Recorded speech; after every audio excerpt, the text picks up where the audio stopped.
Remember, we are discussing the questions what and the questions why. Why do people act the way that black folks act the way they act in certain situations, and what actually makes them act that way in those situations? Because remember, there's a cycle that no one can figure out, but it has to be an answer to these things. And I truly believe that psychology, psychiatry, sociology, and physiology are the four sciences that we can dive into on a deeper level to figure out why people act the way they act.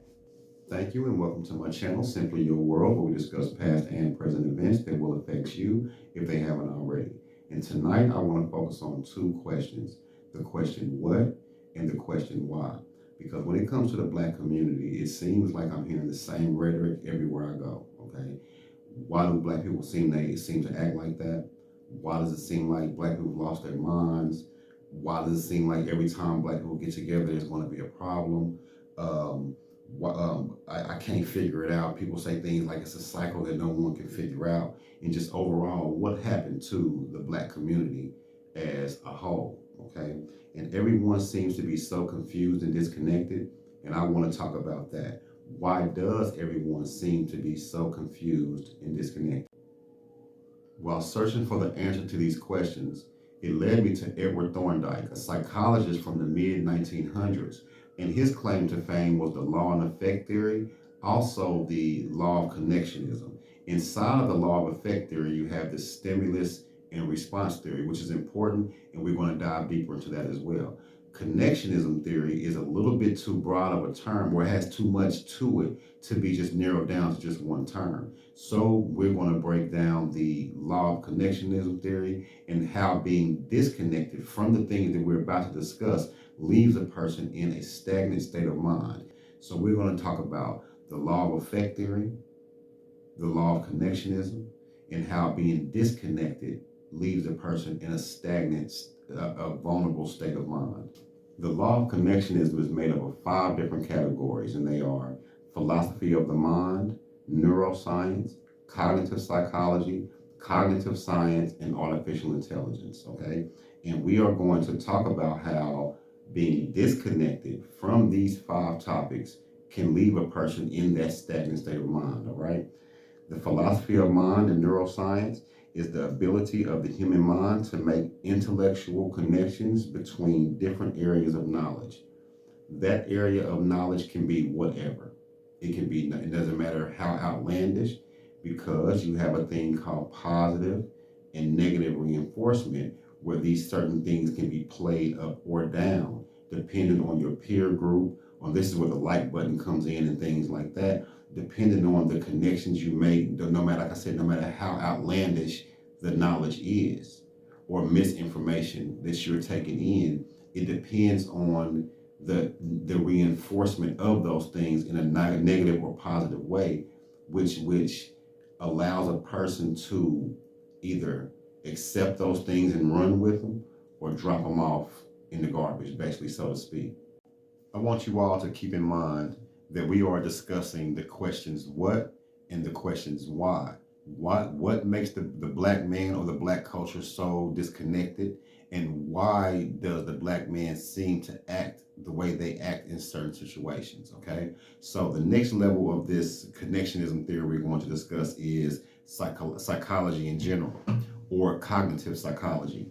That is, all mental processes can be described as the operation of inherited or acquired bonds between the stimulus and the response. On this level, this is where your habits are formed. And I want you all to pay attention to the converse or the language used. The operation of inherited or acquired bonds between the stimulus and response.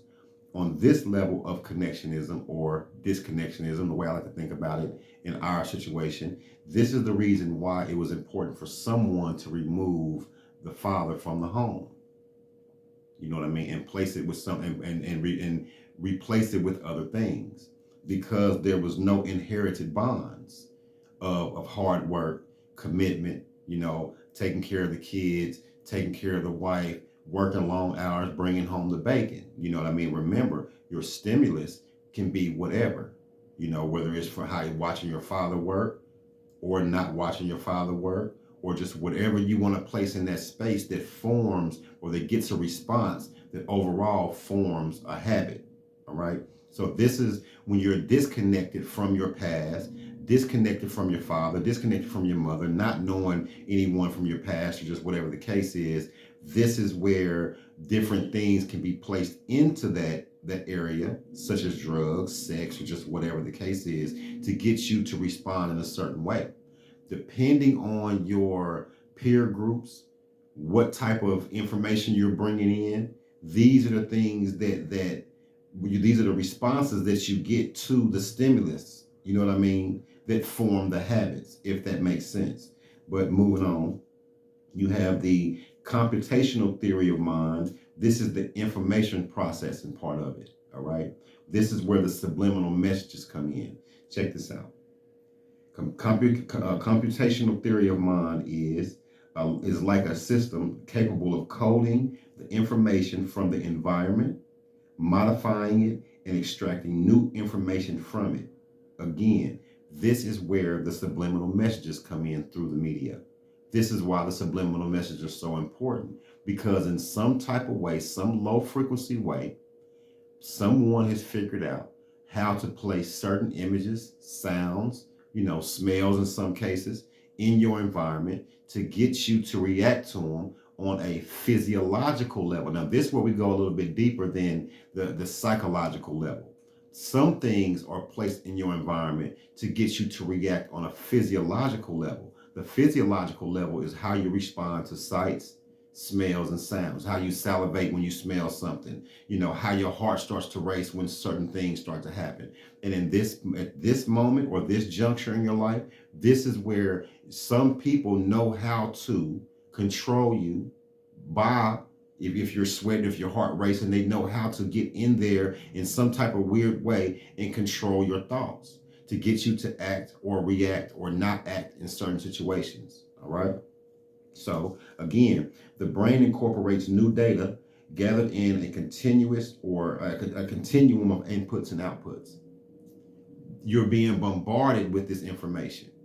And the whole time, all day, every day, you're accepting or discarding certain information.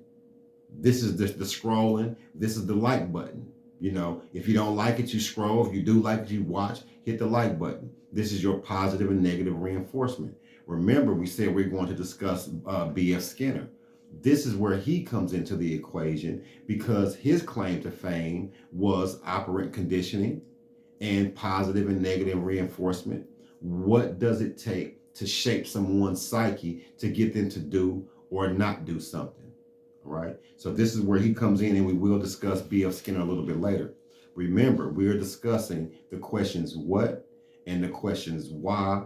Why do people act the way that Black folks act the way they act in certain situations, and what actually makes them act that way in those situations? Because remember, there's a cycle that no one can figure out, but it has to be an answer to these things. And I truly believe that psychology, psychiatry, sociology, and physiology are the four sciences that we can dive into on a deeper level to figure out why people act the way they act.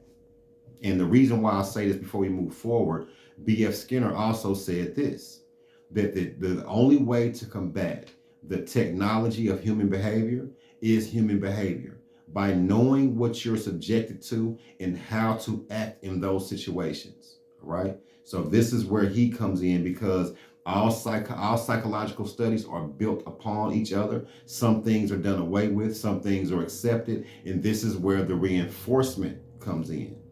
All right. And as they reinforce the psychological studies, they create entertainment that has these elements or these components in them that, remember, on the where was it at? On the computational level or the subliminal level, this is where they get into you.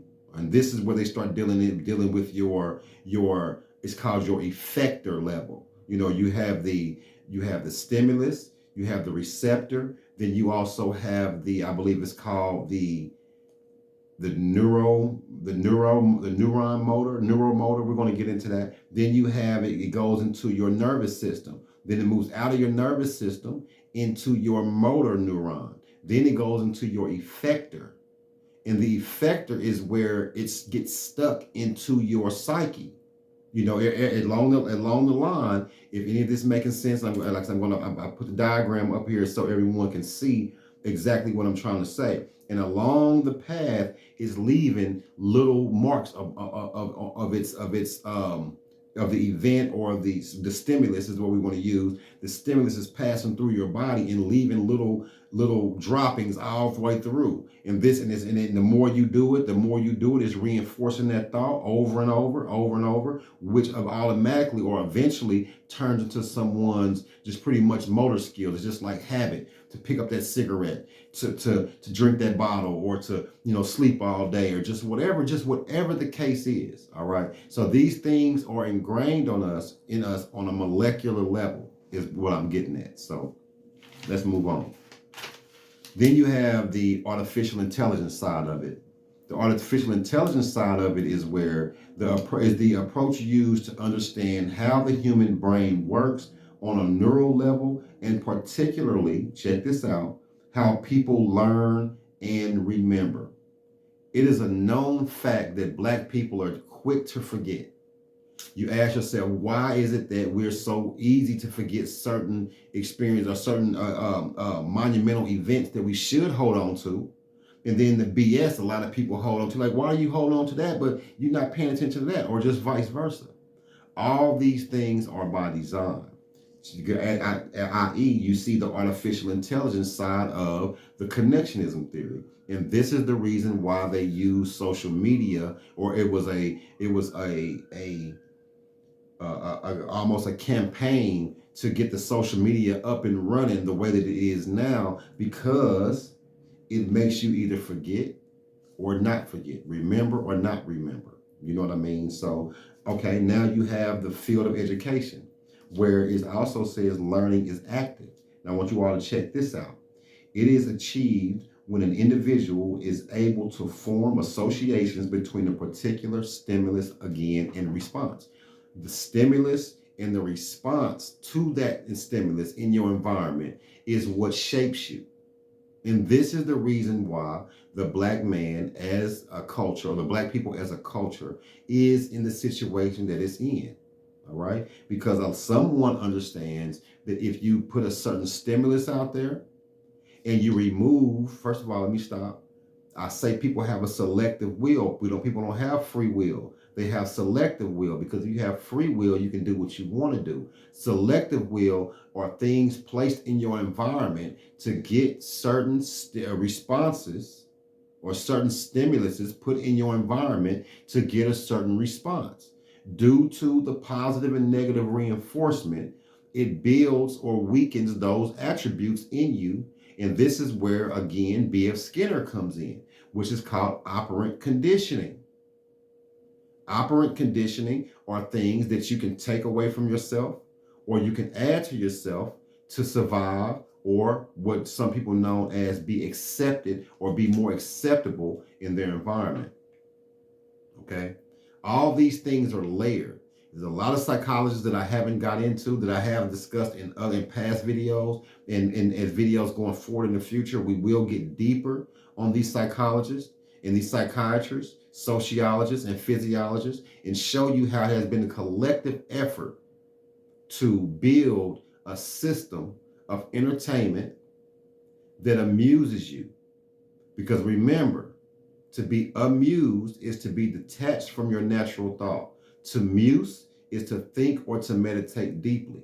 So entertainment is the vehicle used to amuse you. While you're being amused, subliminal messages, remember, subliminal messages are being placed in your entertainment. So when you start to muse again, you are thinking about those things that you've seen, and they start to create a certain habit inside of you, especially if you can look out into your external world and see those same things being carried out. You find it's okay, or it's more acceptable to follow this way.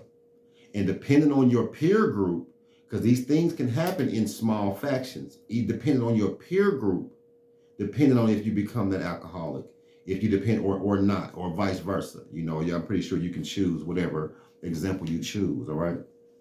Now, going a little bit deeper than everything we just discussed. And now I'm going to eventually play a video, maybe this is going to be a 3-part thing. All right. The next couple of videos probably won't be as long, but this video is this long because we have to dive deeper into the education or the technology of human behavior and why and what does make black people act the way they do, and why do they act the way they do in certain situations.